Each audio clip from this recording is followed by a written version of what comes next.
श्री कृष्ण गोविंद हरे मुरारी, हे नाथ नारायण वासुदेवा।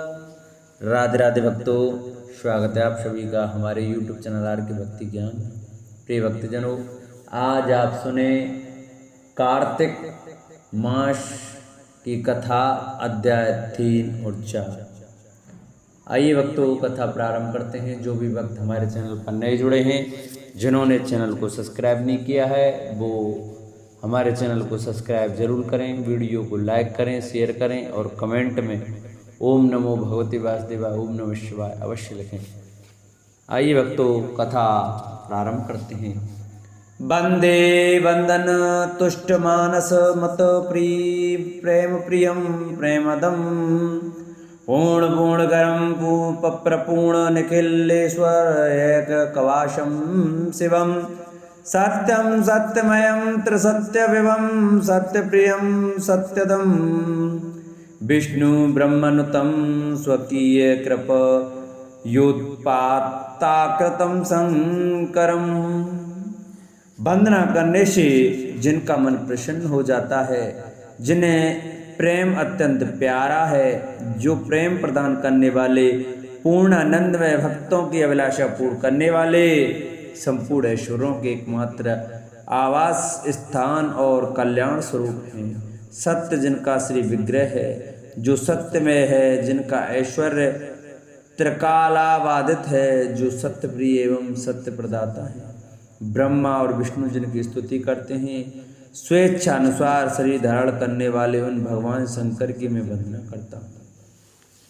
श्री नारद जी ने पूछा, देवताओं का मंगल करने वाले देव परमात्मा शिव तो सर्वसमर्थ हैं। आत्माराम होकर भी उन्होंने जिस पुत्र की उत्पत्ति के लिए पार्वती के साथ विवाह किया था, उनके वह पुत्र किस प्रकार उत्पन्न हुआ तथा तारकासुर का वध कैसे हुआ, ब्रह्मन मुझ पर कृपा करके यह सारा वृत्तांत पूर्ण रूप से वर्णन कीजिए। इसके उत्तर में ब्रह्मा जी ने कथा प्रसंग सुनाकर कुमार के गंगा से उत्पन्न होने तथा कृतिका आदि 6 स्त्रियों द्वारा उनके पाले जाने, उन 6 की संतुष्टि के लिए उन्हें 6 मुख धारण करने और कृतिकाओं के द्वारा पाले जाने के कारण उनका नाम कार्तिकेय नाम होने की बात कही। तदंतर उनके शंकर गिरजा की सेवा में लाए जाने की कथा सुनाई। फिर ब्रह्मा जी ने कहा, भगवान शंकर ने कुमार को गोद में बिठाकर अत्यंत स्नेह किया। देवताओं ने उन्हें नाना प्रकार के पदार्थ, विद्याएं, शक्ति और अस्त्र शस्त्र आदि प्रदान किए। पार्वती के हृदय में प्रेम क्षमाता नहीं था। उन्होंने हर्षपूर्वक मुस्कुराकर कुमार को परमोत्तम ऐश्वर्य प्रदान किया, साथ ही चिरंजीवी भी बना दिया। लक्ष्मी ने दिव्य संपत्ति तथा एक विशाल एवं मनोहर हार अर्पित किया। सावित्री ने प्रसन्न होकर सारी सिद्ध विद्याएं प्रदान की। मुनिश्रेष्ठ, इस प्रकार वहां महोत्सव मनाया गया। सभी के मन प्रसन्न थे। विशेषतः शिव और पार्वती के आनंद का पार नहीं था। इसी बीच देवताओं ने भगवान शंकर से कहा, प्रभु, यह तारकासुर कुमार के हाथों ही मारा जाने वाला है, इसलिए ही यह पार्वती परिणय तथा कुमारोत्पत्ति आदि उत्तम चरित्र घटित हुआ है। अतः हम लोगों के सुखार्थ उसका काम तमाम करने के हेतु कुमार को आज्ञा दीजिए। हम लोग आज ही अस्त्र शस्त्र से सुसज्जित होकर तारक को मारने के लिए रण यात्रा करेंगे। ब्रह्मा जी कहते हैं, मुने, यह सुनकर भगवान शंकर का हृदय दयार्द हो गया। उन्होंने उनकी प्रार्थना स्वीकार करके उसी समय तारक का वध करने के लिए अपने पुत्र कुमार को देवताओं को सौंप दिया। फिर तो शिव जी की आज्ञा मिल जाने पर ब्रह्मा, विष्णु आदि सभी देवता एकत्रित होकर गुह को आगे करके तुरंत ही उस पर्वत से चल दिए। उस समय श्रीहरि आदि देवताओं के मन में पूर्ण विश्वास था कि वे अवश्य तारक का वध कर डालेंगे। वे भगवान शंकर के तेज से भावित हो कुमार के सेनापतित्व में तारक का सार करने के लिए रण क्षेत्र में आए। उधर महाबली तारक ने जब देवताओं के युद्धोद्योग को सुना, तब वे भी एक विशाल सेना के साथ देवों से युद्ध करने के लिए तत्काल ही चल पड़ा। उसकी उस विशाल वाहिनी को आती देख देवताओं को परम विस्मय हुआ। फिर तो वे बलपूर्वक बारंबार सिंहनाद करने लगे। उसी समय तुरंत ही भगवान शंकर की प्रेरणा से विष्णु आदि सब संपूर्ण देवताओं के प्रति आकाशवाणी हुई। आकाशवाणी ने कहा, देवगण, तुम लोग जो कुमार के अधिनायकत्व में युद्ध करने के लिए दत्त हुए हो, इसमें तुम संग्राम में दैत्यों को जीतकर विजयी होगे। ब्रह्मा जी कहते हैं, मुने, उस आकाशवाणी को सुनकर सभी देवताओं का उत्साह बढ़ गया। उनका भय जाता रहा और वे वीरोचित गर्जना करने लगे। उनकी युद्ध कामना बलवती उठी और वे सब के सब कुमार को अग्रणी बनाकर बड़ी उतावली के साथ महिसागर संगम को गए। उधर बहुसंख्यक अगुसरों से गिरा हुआ वह तारक भी बहुत बड़ी सेना के साथ शीघ्र ही वहां धमका। जहां वे सभी देवता खड़े थे, उस असुर के आगमन काल में प्रलयकालीन मेघों के समान गर्जना करने वाली रणभेरिया अथवा अन्य कर्कश शब्द करने वाले रणवाद बज रहे थे। उस समय तारकासुर के साथ आने वाले दैत्य ताल ठोकते हुए गर्जना कर रहे थे। उनके पदाघात से पृथ्वी कांप उठती थी। उस अत्यंत भयंकर कोलाहल को सुनकर भी सभी देवता निर्भय ही बने रहे। वे एक साथ मिलकर तारकासुर से लोहा लेने के लिए डटकर खड़े हो गए। उस समय देवराज इंद्र कुमार को गजराज पर बिठाकर सबसे आगे खड़े हुए। वे लोकपालों से घिरे हुए थे और उनके साथ देवताओं की महती सेना थी। तत्पश्चात कुमार ने उस गजराज को तो महेंद्र को ही दे दिया और वे स्वयं एक ऐसे विमान पर आरूढ़ हुए जो परामर्शचर्य जनक तथा नाना प्रकार के रत्नों से सुशोभित था। उस समय उस विमान पर सवार होने से सर्व गुण संपन्न माय यशस्वी शंकर पुत्र कुमार उत्कृष्ट शोभा से संयुक्त होकर सुशोभित हो रहे थे। उन पर परम प्रकाशमान चवर डुलाए जा रहे थे। इसी बीच बलाभिमानी एवं महावीर देवता और दैत्य क्रोध से व्याल होकर परस्पर युद्ध करने लगे। उस समय देवताओं और दैत्यों में बड़ा घमासान युद्ध हुआ। क्षण भर में ही सारी रणभूमि रुंड मुंडों से व्याप्त हो गई। तब महाबली तारकासुर बहुत बड़ी सेना के साथ देवताओं से युद्ध करने के लिए वेग पूर्वक आगे बढ़ा।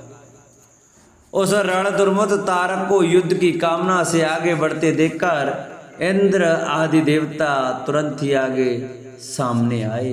फिर तो दोनों सेनाओं में महान कोलाहल होने लगा। तत्पश्चात देवों तथा असुरों का विनाश करने वाले ऐसा द्वंद्व युद्ध प्रारंभ हुआ जैसे देखकर वीर लोग हर्षोत्फुल्ल हो गए और कायरों के मन में भय समा गया। इसी समय वीरभद्र कुपित होकर महाबली प्रमथ गणों के साथ वीराभिमानी तारक के समीप आ पहुंचे। वे बलवान गणनायक भगवान शिव के कोप से उत्पन्न हुए थे। अतः समस्त देवताओं को पीछे करके युद्ध की अभिलाषा से तारक के सम्मुख डट गए। उस समय प्रमथ गणों तथा सारे असुरों के मन में परमोल्लास था। अतः वे उस महासागर में परस्पर गुत्थम गुत्थ होकर जूझने लगे। तदंतर वीरभद्र से तारका का भयानक युद्ध हुआ। इसी बीच असुरों की सेना रण से विमुख हो भाग चली। इस प्रकार अपनी सेना को तितर बितर हुए देख उस नायक तारकासुर क्रोध से भर गया और 10,000 भुजाएं धारण करके सिंह पर सवार हो देवगणों को मारने को मार डालने के लिए वेगपूर्वक उनकी ओर झपटा। यह युद्ध के मुहाने पर देवों तथा प्रमथ गणों को मार मार कर गिराने लगा। तब प्रमथ गणों के नेता महाबली वीरभद्र उसके उस कर्म को देखकर उसका वध करने के लिए अत्यंत कुपित हो उठे। फिर तो उन्होंने भगवान शिव के चरण कमलों का ध्यान करके एक ऐसा श्रेष्ठ त्रिशूल हाथ में लिया जिसके तेज से सारी दिशाएं और आकाश प्रकाशित हो उठे। इसी अवसर पर महान कौतुक प्रदर्शन करने वाले स्वामी कार्तिकेय ने तुरंत ही वीरभद्र द्वारा कहलाकर उस युद्ध को रोक दिया। तब स्वामी की आज्ञा से वीरभद्र उस युद्ध से डट गए। यह देखकर असुर सेनापति महावीर तारक कुपित हो उठा। वह युद्ध कुशल तथा नाना प्रकार के अस्त्रों का जानकार था, अतः देवताओं को ललकार कर उन पर वाणों की वृष्टि करने लगा। उस समय बलवानों में श्रेष्ठ असुरराज तारक ने ऐसा महान कर्म किया कि सारे देवता मिलकर भी उसका सामना न कर सके। उन भयभीत देवताओं को यूं पिटते हुए देखकर भगवान अच्युत को क्रोध हो आया और वे शीघ्र युद्ध करने के लिए तैयार हो गए। और भगवान श्रीहरि ने अपने आयुध सुदर्शन चक्र और सारंग धनुष को लेकर युद्ध स्थल में मादित्य तारक पर आक्रमण किया। मुने तदंतर सबके देखते देखते श्रीहरि और तारक सुर में अत्यंत भयंकर एवं रोमांचकारी महायुद्ध छिड़ गया।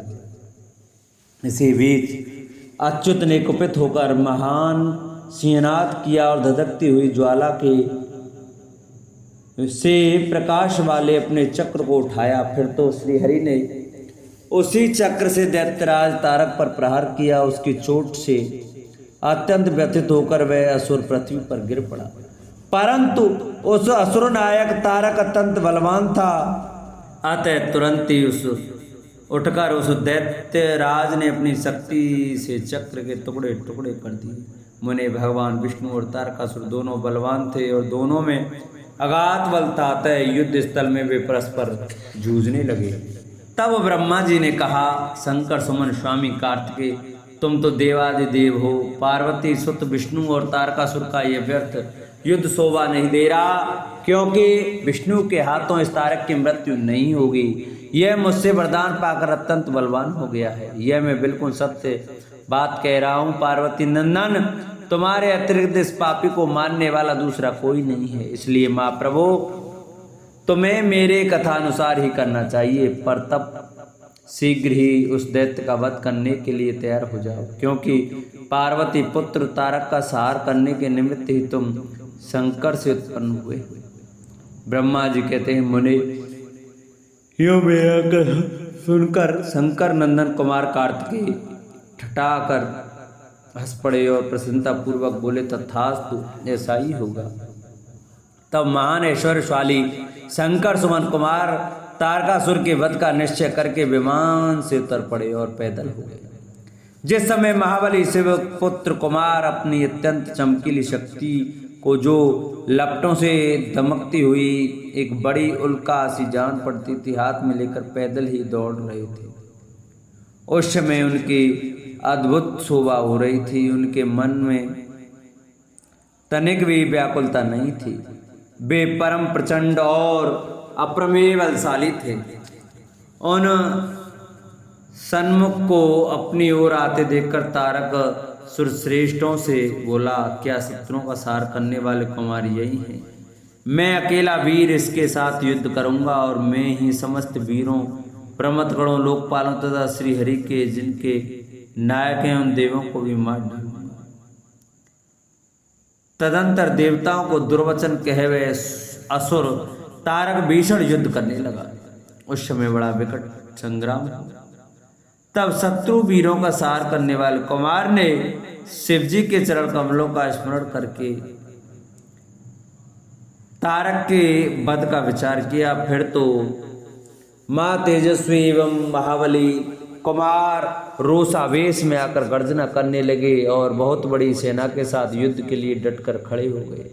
उस समय समस्त देवताओं ने जय जयकार का शब्द किया और देवर्षियों ने इष्टवाणी द्वारा उनकी स्तुति की। तब तारक और कुमार का संग्राम प्रारंभ हुआ, जो अत्यंत दुस्सह, महान, भयंकर और संपूर्ण प्राणियों को भयभीत करने वाला था। कुमार और तारक दोनों ही शक्ति युद्ध में परम प्रवीण थे, अतः अत्यंत रोषावेश में वे परस्पर एक दूसरे पर प्रहार करने लगे। परम पराक्रमी वे दोनों नाना प्रकार के पैंतरे बदलते हुए गर्जना कर रहे थे और उनके प्रकार से दावपेच से एक दूसरे पर आघात कर रहे थे। उस समय देवता, गंधर्व और किन्नर सभी चुपचाप खड़े होकर वह दृश्य देखते रहे। उन्हें परम विस्मय हुआ, यहाँ तक कि वायु का चलना बंद हो गया सूर्य की प्रभा फीकी पड़ गई और पर्वत एवं वन काननों सहित सारी पृथ्वी कांप उठी। इसी अवसर पर हिमालय आदि पर्वत स्नेहाभिभूत होकर कुमार की रक्षा के लिए वहां आए। तब उन सभी पर्वतों को भयभीत देखकर शंकर एवं गिरिजा के पुत्र कुमार उन्हें सांत्वना देते हुए बोले। कुमार ने कहा, महाभाग पर्वतों, तुम लोग खेद मत करो, तुम्हें किसी प्रकार की चिंता नहीं करनी चाहिए। मैं आज तुम सब लोगों की आंखों के सामने ही इस पापी का काम तमाम कर दूंगा। योन पर्वतों तथा देवगणों को ढांढस बांधकर कुमार ने गिरजा और शंभु को प्रणाम किया तथा अपनी कांतिमते शक्ति को हाथ में लिया। शंभु पुत्र कुमार महाबली तथा महान ऐश्वर्यशाली तो थे ही। जब उन्होंने तारक का वध करने की इच्छा से शक्ति हाथ में ले ली, उस समय उनकी अद्भुत शोभा हुई। तदंतर शंकर जी के तेज से संपन्न कुमार ने उस शक्ति से तारकसुर पर, जो समस्त लोगों का कष्ट देने वाला था, प्रहार किया। उस शक्ति के आघात से तारकासुर के सभी अंग छिन्न भिन्न हो गए और संपूर्ण असुरों गणों का अधिपति व महावीर सहसा धराशायी हो गया। मुनि सबके देखते देखते वहीं कुमार द्वारा मारे गए तारक के प्राण पखेरु उड़ गए। उस उत्कृष्ट वीर तारक को महासमर में प्राण रहित होकर गिरा हुआ देखकर वीरभद्र कुमार ने पुनः उस पर वार नहीं किया। उस महाबली दैत्यराज तारक के मारे जाने पर देवताओं ने बहुत से असुरों को मौत के घाट उतार दिया। उस युद्ध में कुछ असुरों ने भयभीत होकर हाथ जोड़ लिए, कुछ के शरीर छिन्न भिन्न हो गए और हजारों दैत्य मृत्यु के अतिथि बन गए। कुछ शरणार्थी दैत्य अंजलि बांधकर पाही पाही रक्षा कीजिए यूं पुकारते हुए कुमार के शरणापन्न हो गए। कुछ मार डाले गए और कुछ मैदान छोड़कर भाग गए। सहस्त्रों दैत्य जीवन की आशा से भागकर पाताल में घुस गए। उन सब की आशाएं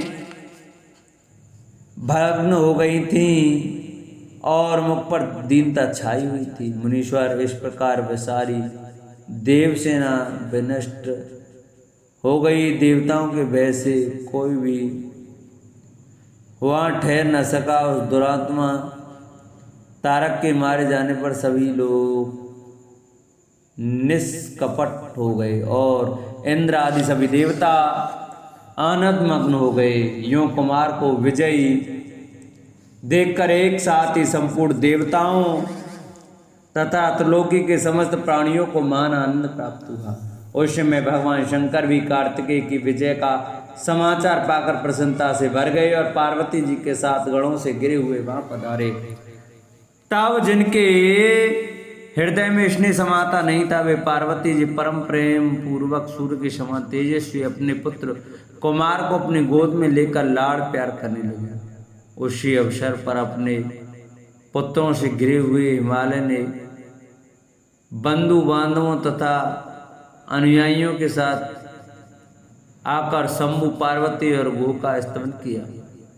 तत्पश्चात संपूर्ण देवगण, मुनि, सिद्ध और चारणों ने शिवनंदन कुमार शंभु और परम प्रसन्न हुई पार्वती की स्तुति की। उस समय उपदेवों ने बहुत बड़ी पुष्प वर्षा की। सभी प्रकार के बाजे बजने लगे। विशेष रूप से जयकार और नमस्कार के शब्द बारंबार उच्च स्वर से गूंजने लगे। उस समय वहाँ एक महान विजयोत्सव मनाया गया, जिसमें कीर्तन की विशेषता थी और वह स्थान गाने बजाने के शब्द तथा अधिकाधिक ब्रह्मघोष से व्याप्त था। मुने समस्त देवगणों ने प्रसन्नता पूर्वक गा बजाकर तथा हाथ जोड़कर भगवान जगन्नाथ की स्तुति की। तत्पश्चात सबसे प्रशंसित तथा अपने गणों से घिरे हुए भगवान रुद्र जगत जननी भवानी के साथ अपने निवास स्थान कैलाश पर्वत को चले गए। उधर तारक को मारा गया देखकर सभी देवताओं तथा अन्य समस्त प्राणियों के चेहरे पर हंसी खेलने लगी। वे भक्ति पूर्वक शंकर सुवन कुमार की स्तुति करने लगे। देव, तुम दानव श्रेष्ठ तारक का हनन करने वाले हो, तुम्हें नमस्कार है। शंकर नंदन, तुम वाराणसुर के प्राणों का अपहरण करने वाले तथा प्रलंबासुर के विनाश हो। तुम्हारा स्वरूप परम पवित्र है, तुम्हें हमारा वादन है। ब्रह्मा जी कहते हैं, मुनि, जब विष्णु आदि देवताओं ने इस प्रकार कुमार का स्तवन किया, तब उन प्रभु ने सभी देवों को क्रम से नया नया वर प्रदान किया। तत्पश्चात पर्वतों को स्तुति करते देखकर वे शंकर तने परम प्रसन्न हुए और उन्हें वर देते हुए बोले। स्कंद ने कहा, भूधरो, तुम सभी पर्वतों तपस्वियों द्वारा पूजनीय तथा कर्मठ और ज्ञानियों के लिए सेवनीय होगे। ये जो मेरे महात्म है नाना पर्वत श्रेष्ठ मावान है, ये मावाग आज से तपस्वियों के लिए फलदाता होंगे। असुरराज तारक को मारकर जब देवों का वर प्रदान करके तुमने हम सबको तथा चराचर जगत को सुखी कर दिया, अब तुम्हें परम प्रसन्नता पूर्वक अपने माता पिता पार्वती और शंकर का दर्शन करने के लिए शिव के निवास भूत कैलाश पर चलना चाहिए। ब्रह्मा जी कहते हैं, मुनि, तदंतर सब देवताओं के साथ विमान पर चढ़कर कुमार स्कंद शिव जी के समीप कैलाश पहुंच गए। उस समय शिवा ने बड़ा आनंद मनाया। देवताओं ने शिव जी की स्तुति की। शिव जी ने उन्हें वरदान तथा अभयदान देकर विदा किया।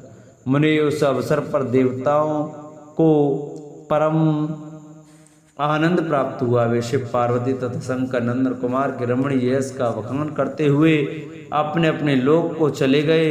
इधर परमेश्वर शिव की सेवा